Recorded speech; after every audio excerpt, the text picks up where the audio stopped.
S C Verma electric current in conductors का numerical 11.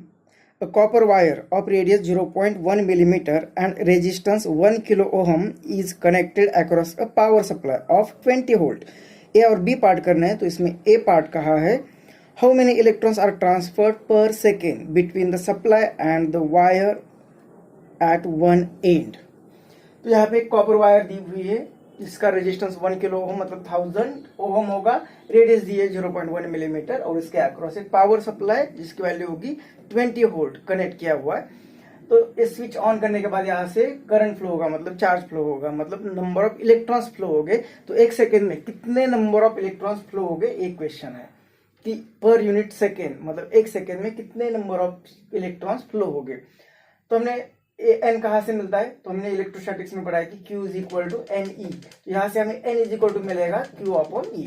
तो यहाँ पे Q की वैल्यू पता होना जरूरी है.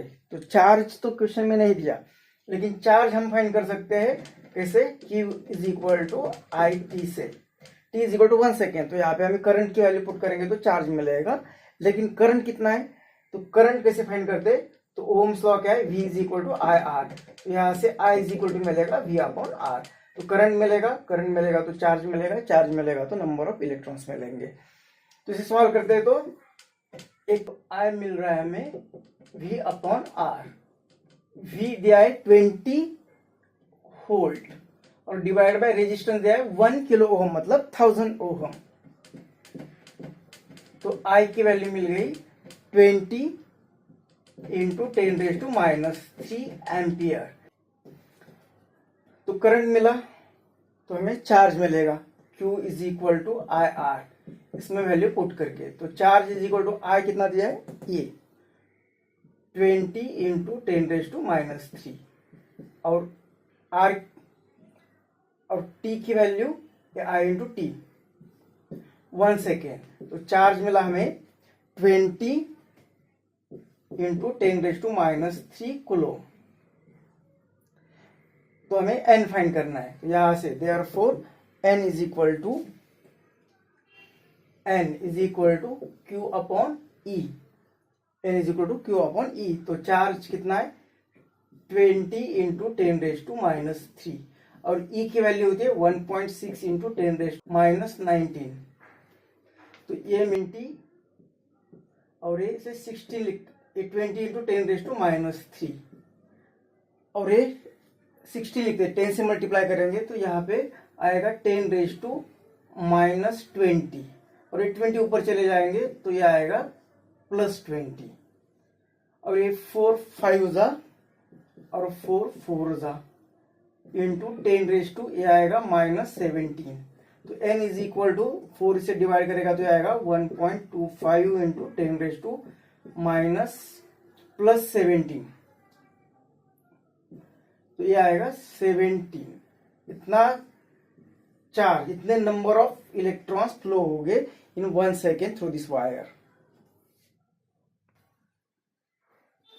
बी पार्ट में कहा है कि write down the current density in the wire. तो इस क्वेश्चन में अभी करंट डेंसिटी फाइंड करना है. करंट डेंसिटी मतलब क्या होता है, करंट डेंसिटी. तो करंट डेंसिटी होती है इसमें जो करंट फ्लो हो रहा है, दिस करंट डिवाइडेड बाय इसका क्रॉस सेक्शनल एरिया, मतलब current flowing through the conductor divided by cross sectional area, cross sectional area of conductor. तो मतलब ये करंट डेंसिटी के लिए J सिंबल होता है, करंट के लिए I और ये डिवाइडेड बाय एरिया. करंट कितना फ्लो हो रहा है, तो अभी पार्ट ए में हमने फाइंड किया था 2 इंटू 10⁻² और एरिया क्या होगा, यहाँ पे इसका एरिया होगा सर्कुलर डिस्क. तो पाई आर स्क्वायर मतलब 3.14 इंटू आर, रेडियस दी है 0.1 मिलीमीटर मतलब 0.1 इंटू 10⁻³ मीटर और ये हमें स्क्वायर है तो 2 बार लेना पड़ेगा.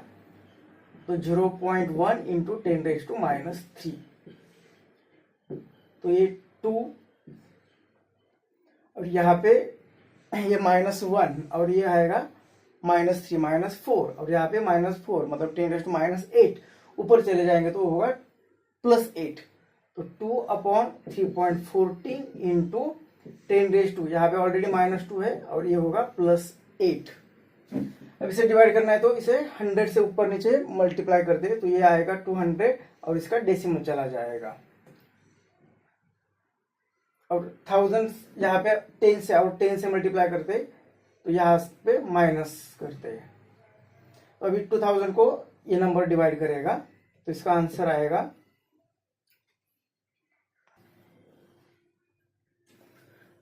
तो इसे 2 से डिवाइड किया 1000, यहाँ से 2 से डिवाइड किया 157 इंटू 10⁵5। अभी 1000 को 157 से डिवाइड किया तो ये आ रहा है 6.369। तो ये आएगा J इज इक्वल टू 6.3, यहाँ पे 6 के जगह पे 9 को ओमिट करेंगे और यहाँ पे 7 करेंगे, राउंडिंग ऑफ करेंगे, तो इतना इंटू 10⁵5 और इसका यूनिट, इसका ampere per metre square, ampere per metre square.